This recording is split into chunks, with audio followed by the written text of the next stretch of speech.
This is the Norris Group's Real Estate Investor Radio Show, the award-winning show dedicated to thought leaders shaping the real estate industry and local experts revealing their insider tips to succeed in an ever-changing real estate market. Hosted by author, investor, and hard money lender, Bruce Norris. Hey everybody, it's Aaron Norris and Bruce Norris. Dad. We're here in Florida this week, and I just remembered we needed to record a radio show, and it's been so busy. This is a nutty time of year, and I thought it would be a good idea to throw in new chapters, and I had just no idea we'd go down the rabbit trail of what we did on one in particular, so we'll talk about that. But okay. We're out here in the Florida boot camp, and it's interesting. You're meeting with all these people reviewing portfolios of stuff that people hold, so have a lot of people looking to exit stuff that they purchased in like 09 and 010. Yeah, that's what's probably the best scenario for anybody that comes to Florida is they have an equity position that came out of buying fairly at the right time, let's say in California. So they bought low after the crash. Anywhere between 2009 and 2012 probably had a very similar base and cost, and then that could have easily tripled by then. And a lot of times when you were getting a good deal, it was also matched with a fair location. And it just made sense to keep, and you did. But that's the kind of inventory that has problems during a downturn of any kind in real estate. It goes vacant more often and gets filled less easy.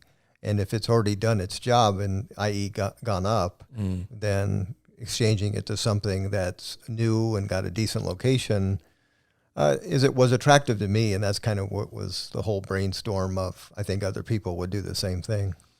Well, you turned me on to this model, the rentals that I bought. You know, this is my first full cycle, so having owned stuff from the 1980s and 190s, so it's not just I have some problems with areas. I have a condition issue with a lot of repairs that need to be done.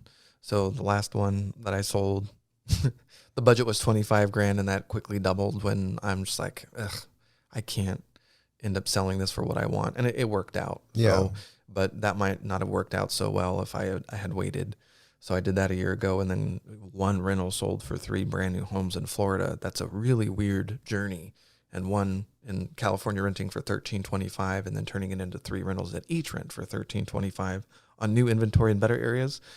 Yeah, it almost doesn't make sense. Right. You don't have to be, a rocket scientist think, okay, well, I get the math of that. And also the lack of hassle of it. New homes, the Leesburg example would be the longest one that we have. So I've owned those for about 2.5 years. And what I just got this morning, 2 very typical texts. Okay, your current tenant who's the lease has run its course is signing up again for a new one. So you don't have an awful lot of vacancies. People sign up again, get to raise the rent a little bit, and stay stable. So that's been a nice experience. Some of the feedback I've gotten from people looking at the price point that we're building at, they're like, it's not the 1% rule. If it rents for $1,000, they want to be buying it at $100,000 all in. They can find that in Florida, and they're welcome to do that. It won't be in a location I would want or a tenant that I would want. and that's the difference. And and they also, at least for me, it was really better for me to go. I ended up with a $70,000 purchase turned into a $280,000 sale in Moreno Valley. Okay, well, it's a head scratcher on both ends. It's not supposed to be $70,000, but that area really doesn't deserve a $280,000 price either. And so that's where it was when I sold them. But I kept in mind what my basis was. My basis was $70,000 in this new home in Florida. As a matter of fact, I spread that out because I bought a couple of them. You're like, okay, I'm going to forget about that rule and think I have the inventory I want for literally the rest of my life. And that's my mindset.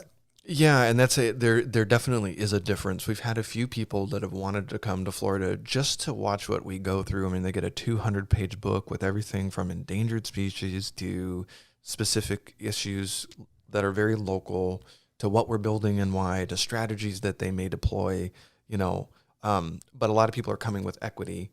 And we're having a very different conversation with those people versus people that are wanting to start their rental career. And they're like, I just want to put 20% down. And you're like, Yeah, Well, of course, I guess you'd be better off doing that than maybe not doing it. You have interest rates that are very favorable, but you also will be absent cash flow by and large. And if you have the expectation of, okay, I'm going to buy this for 200 and it's going to be worth 250 in a year or two, that's not Florida's history. Right. So we're not talking, is it, in your experience, hard for California investors to take off their California hat? Yeah, and I have experience with that. I've been in other states where I learned that lesson, and now after a few times, I understand why I'm here. Texas was a complete success for me. For instance, when we 1031 exchanged in 2005 or 6, I did that with the expectation of avoiding California's damage. And you did. Yes, and so what happened I lost money on 100% of the Texas purchases that I made. Okay, but here's the reverse of that. So I bought them for 120, netted 110 at the sale. Okay. And let's say I had 3 of them. Mm-hmm. Okay. Well, what I did though was only sell one California house for $300,000 to get those houses. Right. And when I sold, so I sold that at the peak, a house that I paid, I think Mike Cantu actually flipped me, and it was $90,000. Mm. So all that money came from a house. When I came back with the money, I bought a commercial building that we still occupy that sold for $950 or $60,000, and we bought it for $318. So that was the journey. So did I care if I lost 10% on each of those homes? No. Well, because it protected you from the damage. What did that home that you had bought? Oh, it went down to 50. That's right. So, I was thrilled with the idea that I got out at approximate peak, got in Texas that didn't blow up in price during that time frame.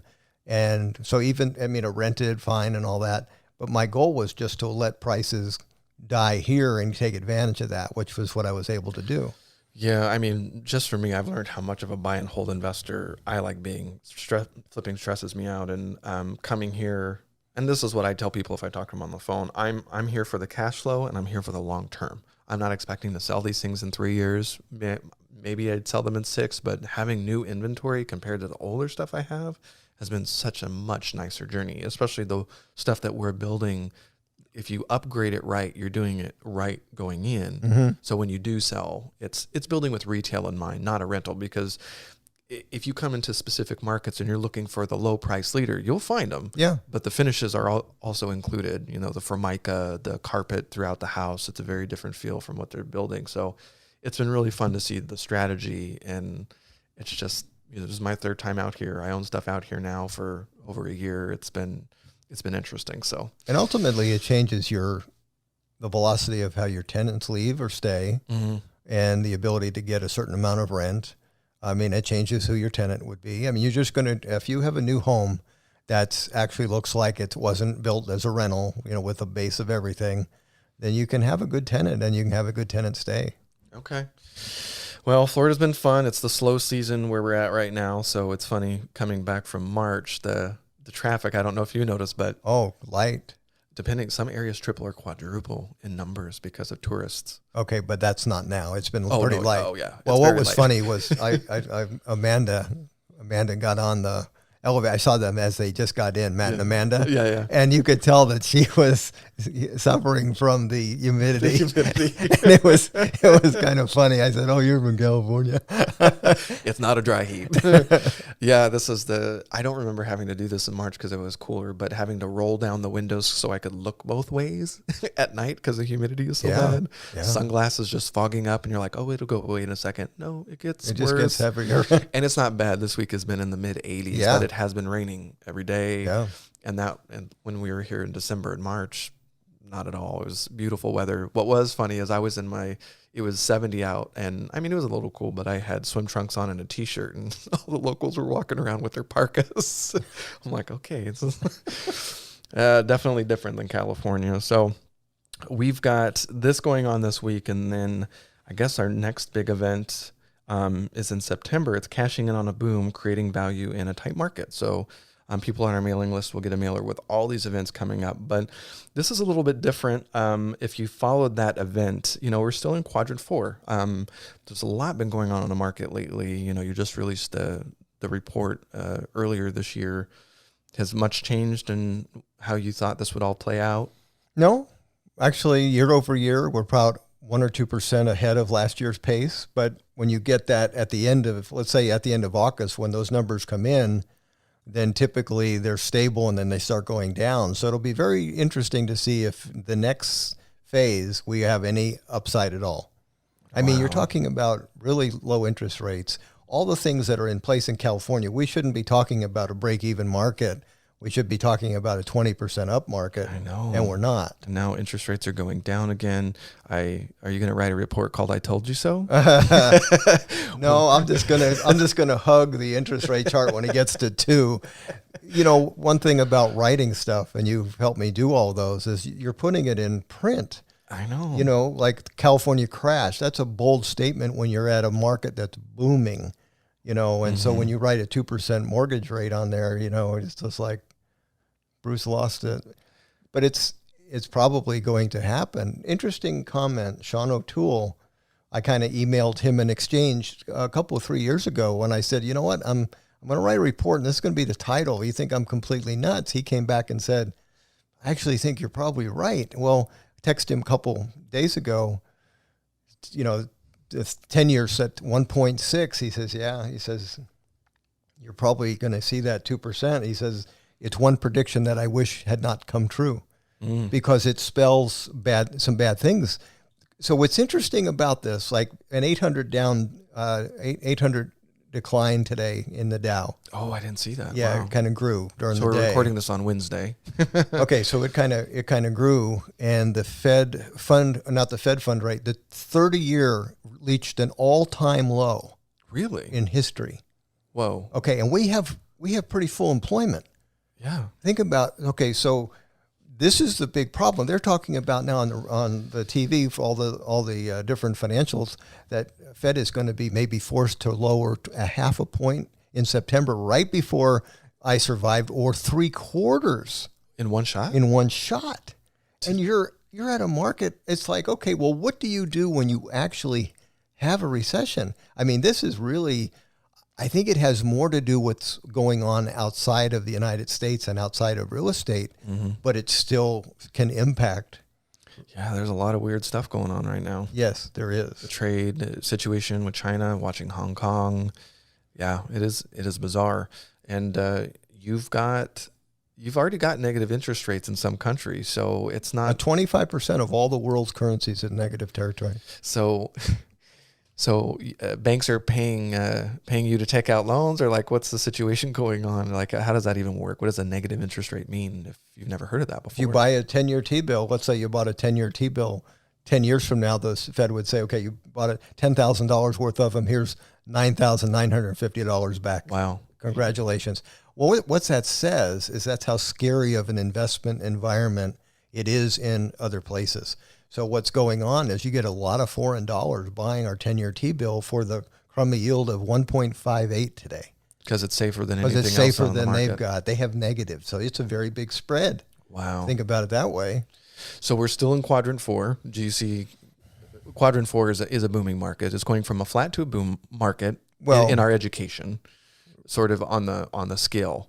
And Quadrant 1 is going from a peak to a flat, and the Quadrant 1 and 3 are shorter time frames. There's a transition.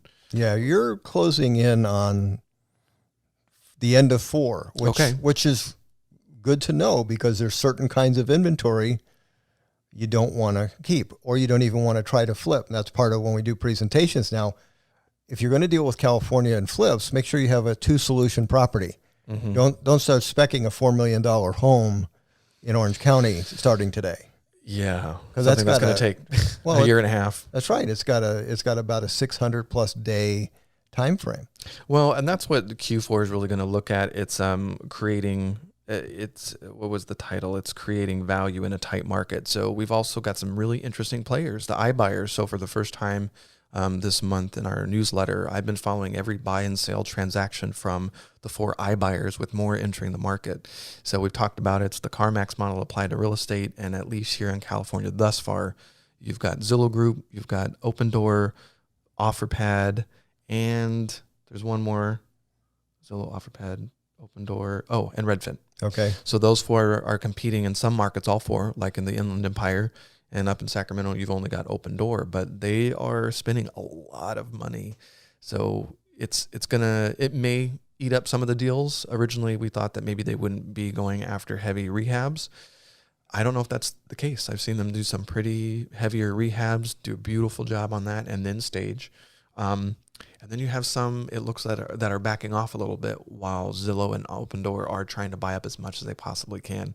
So I don't know if investors are going to be like, I'm going to let you load up on that. Some of our investors have flipped to them. Oh, yeah. It's, investors coming out here to Florida specifically, they pit them against each other. So they have rentals in the Inland Empire, and they're like, okay, offer. And they get 4 offers, and they take the highest one. And they were more than happy with the price that they were given. You know, we're investors. We get the all cash and flexible, especially when you're dealing with a 1031 exchange and you can have somebody flexible on the timing. Heck yeah. So, that is an unusual thing. So it's a strategy. So I've been talking a lot to realtors as well about what they have to do. So one of the things we're doing in this Quadrant 4, I'll be sharing some of that data. We'll talk about opportunity zones. That's a strategy that the accessory dwelling unit chapter took me a long time last year to build. I had no idea the opportunity zone chapter was going to be this intense. We're working with an attorney with the crowdfunding lawyers, and then Amanda Hahn with Keystone CPA, and we're digging into it. Part of the problem is that the IRS and the Treasury haven't finished the regulations. So they've still been in a listening period getting feedback, but the opportunity zones themselves have been discovered. So during the research, I found out that the entirety of downtown Riverside is in an opportunity zone. So I've interviewed entrepreneurs downtown that I know are buying buildings downtown. I have interviewed people who are opening businesses downtown. I interviewed the Economic Development Agency for the city of Riverside. And there's a real sense of like, we don't know what to do with it. And I think part of it is because you have to create, you can take gains from anywhere. If you are really big into stocks and you've always wanted to get into real estate, this is an opportunity for you to take the gains from the stock market that it's been. Talk about the timing of that. Wow. You might be able to exit the gains and bring it into real estate in a tax-deferred manner. You still have to pay taxes, but this is a long-term play. This came out of the Trump tax bill in 2017, and it created this opportunity to where you can invest in an opportunity fund, and as long as those funds go into designated opportunity zones, which are typically lower income areas, and you invest in the long term, there are tax benefits if you hold it for 5, 7, and 10 years, and it gets better as you go along. But it's just been interesting doing all these interviews. I've even been talking to the state of California, the guy that was running the consortium of California entities involved in making it happen left in March. No, I can't find who replaced him, and the website for the California Opportunity Zones, nothing's gone on. I've heard rumors that there's not one, I don't believe this, by the way, that there's not one opportunity zone project actually in the works. But people think that you have to create some big SEC regulated fund. This is literally, you have to create an entity, an LLC, and register. It's a 1-page form with the IRS. So an individual could do it, create a multi-member LLC, and talk to your CPA. That's one of the reasons I'm working with an attorney and a CPA. And they're in Florida as well, these opportunity zones. Where we're building. Right, where we're building. So it's also a 1031 exchange opportunity. So if you get stuck in a 1031 exchange that's going to blow up, this might be able to save your bacon on some of that, so you don't pay boot. Another interesting thing is you can hold back the equity and then only park the gain. So if you're looking to cash out what you put in California and then take the gain by itself, you can do that and split it off. So if you have a free and clear property, you can exchange the gain into the opportunity zone and take your cash home. Yes. Amazing. Right. And then the other thing that we learned, Amanda told me, is that you can take new construction as long as there's not a certificate of occupancy on the new construction, it counts. So if you're in a really tight time frame and you wanted to build something new but don't have enough time to go through the journey, you can buy something as long as it's not CO'd. You can do it. So there's a lot of opportunity that people don't know, and it's a ticking opportunity. If the government doesn't extend it, by the end of this year, if your money's not placed in an opportunity fund, you miss one of the opportunities, the 7-year opportunity. Okay. So anyway, we're going to cover that in great detail. Fantastic, Aaron. We're going to update people on accessory dwelling units, where we stand. There was an update on August 12th. Some things have changed. I heard that are not investor friendly. So the owner occupancy bit hasn't changed. So that's a real bummer. I think they got rid of the 5-year. It might have gone away completely. So cities will still be able to say that the units have to be owner occupied. which is just a shame. You're really taking all real estate investors and not wanting to do it because, you know, you'd have to find somebody who'd want to rent the primary and the other home. It might be more of an opportunity for flippers who are really good at design and do a good job on placement. We have some LA investors, some Orange County investors who have good luck, but this might not work in a San Bernardino market where certainly takes a lot of the quantity out of the market. And that's silly because that was the intention. Right. Creating affordable housing. Rental. Absolutely nuts. So anyway, that's coming up September 14th. Subscribers get a heavily discounted rate. And if you're new, what you do is you pay for a subscription. We're only going to cover, 4 or 5 chapters out of the 60 plus hours. This is just our opportunity to update and for people to ask questions live.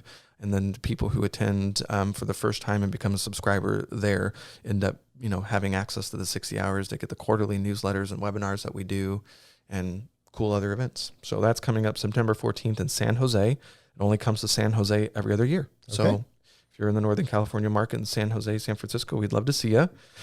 We then have I Survive Real Estate coming up September 27th. I'm real excited about that because it's 2 weeks after this next Fed Fund meeting. That is perfect timing. It is. So we'll be able to discuss either a quarter, half, or 0.75% decline of the Fed fund rate in the middle of really what's been a pretty long boom without signs of a real recession in the U.S.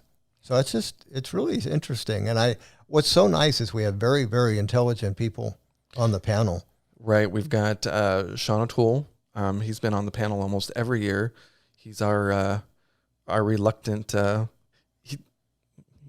He's sometimes reluctant. He doesn't always like to be on the panel. He's a little shy, but he also doesn't like to be the bad guy. Yeah, I think he loves certain topics. And I mean, that's what's great is to talk about peering into the future.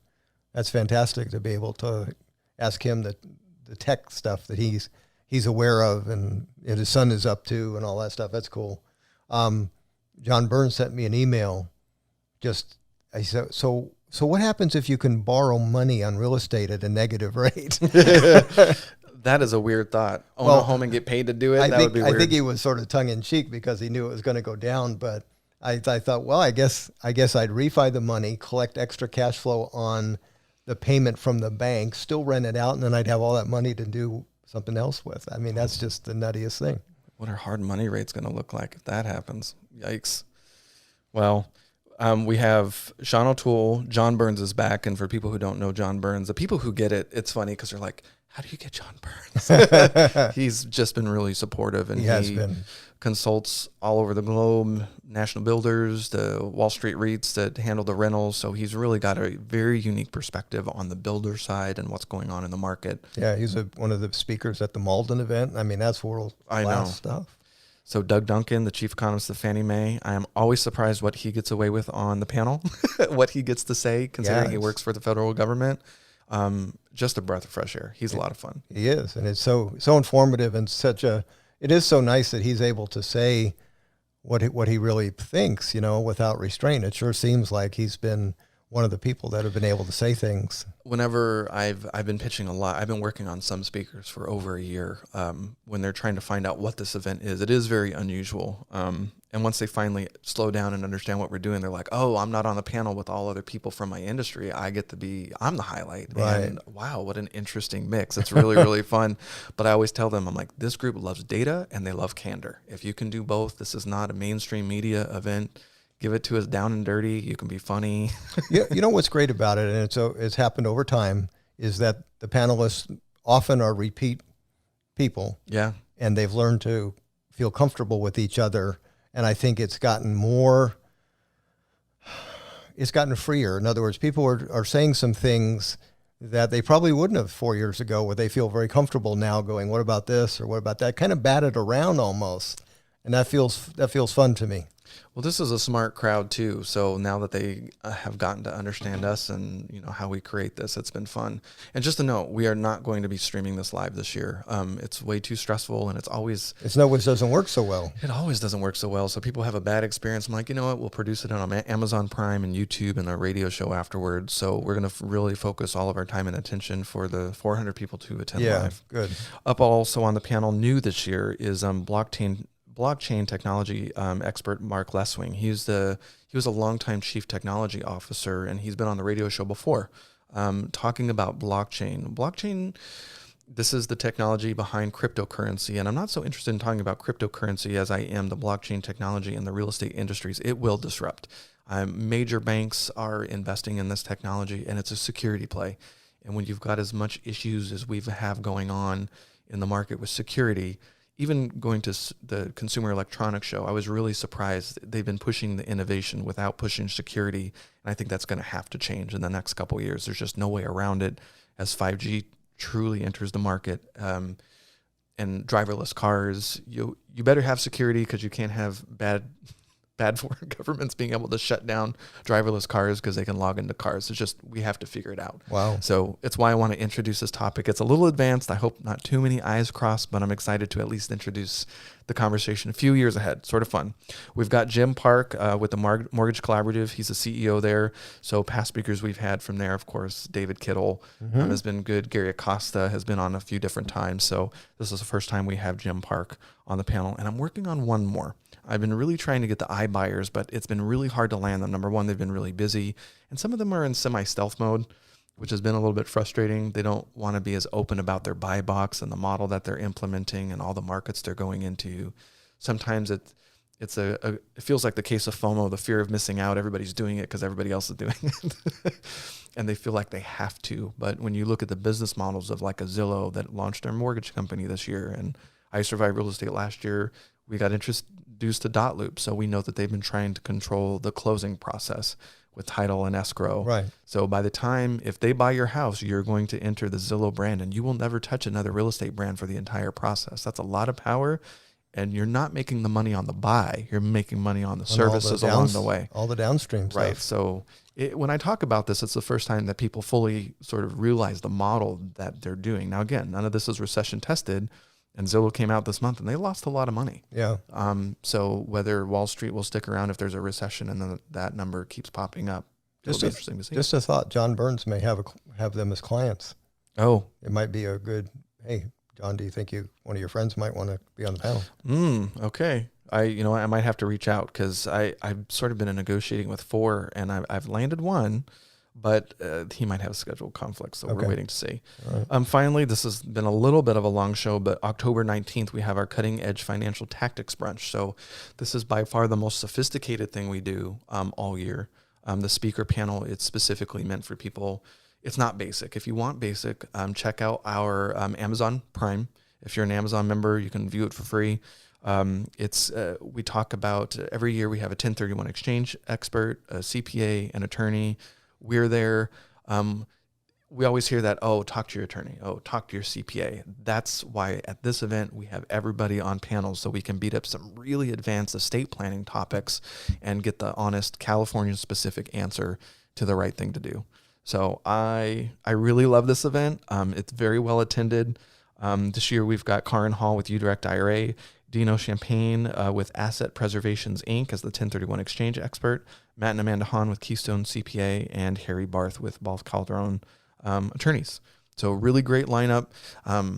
It's going to go fast and dirty. Every speaker has about 20 minutes, a TED style.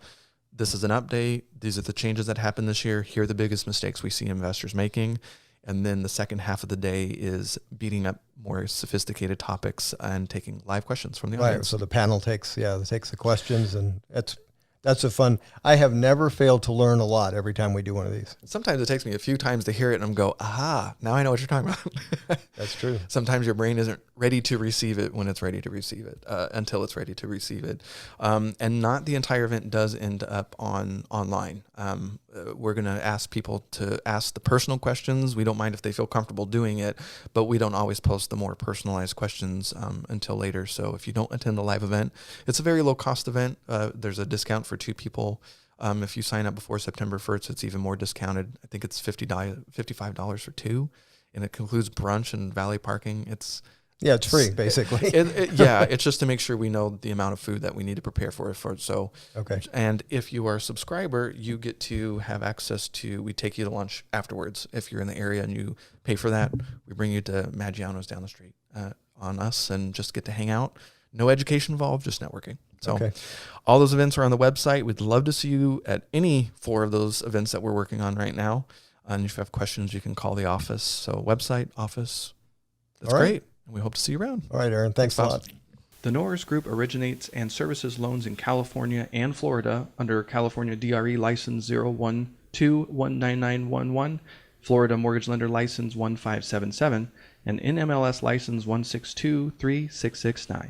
For more information on hard money lending, go to thenorrisgroup.com and click the Hard Money tab. For more information on hard money loans and upcoming events with the Norris Group, check out thenorrisgroup.com.